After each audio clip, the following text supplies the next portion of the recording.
আজকে থেকে আমাদের 18টি জেলার 30টি উপজেলায় এই কার্যক্রম শুরু হয়েছে।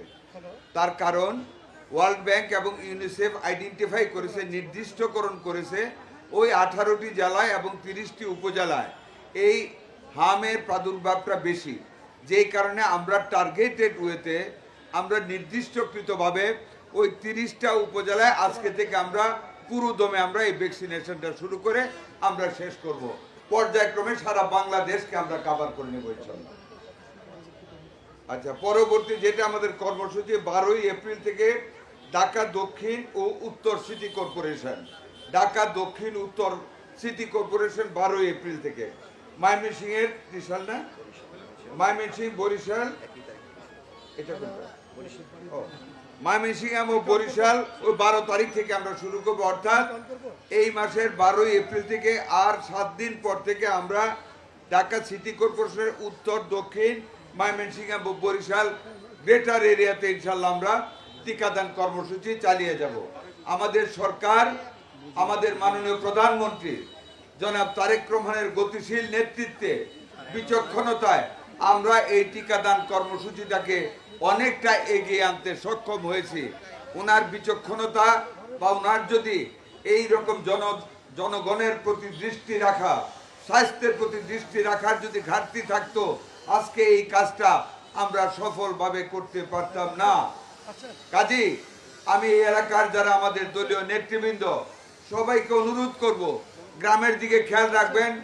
আমাদের বাচ্চারা যদি হাম আক্রান্ত হয়, সাথে সাথে আমাদের মাননীয় প্রধানমন্ত্রীর নির্দেশ, আপনারা অভিভাবকদের বুঝিয়ে নিকটস্থ হাসপাতালে আপনারা পাঠিয়ে দেবেন, যাতে করে একটা সন্তান আমাদের এই অনাগত সময়ে যাতে মৃত্যুর কুলে ডুলে না পড়ে, কোনো মায়ের বুক যেন খালি না হয়, আপনারা সেই দিকে খেয়াল রাখবেন।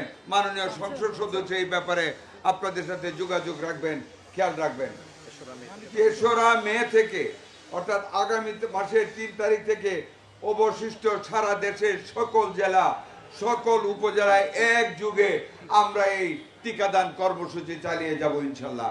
প্রথমত আবার রিপিট করি, প্রথমত সবচেয়ে ভালনারেবল বিশ্ব ব্যাংক, বিশ্ব স্বাস্থ্য সংস্থা এবং ইউনিসেফের কাছে যেটা প্রতীয়মান হয়েছে, মিজেলস যেখানে আক্রান্ত বেশি, এরূপ 30টি উপজেলায় আজকে থেকে আমরা 18টি জেলার 30টি উপজেলায় কার্যক্রম শুরু করেছি।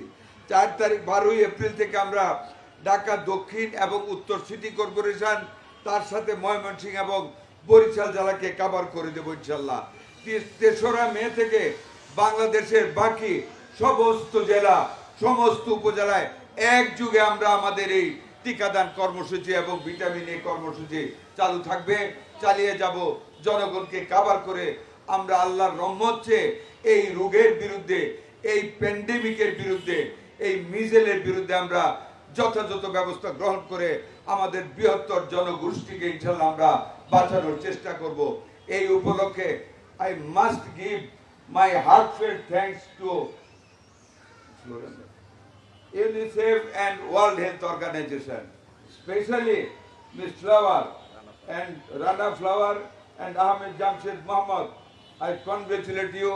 I convey my thanks on behalf of all the people who are grateful to you for your rapid decision of delivering the measles for the benefit of our measles patient and for the total population.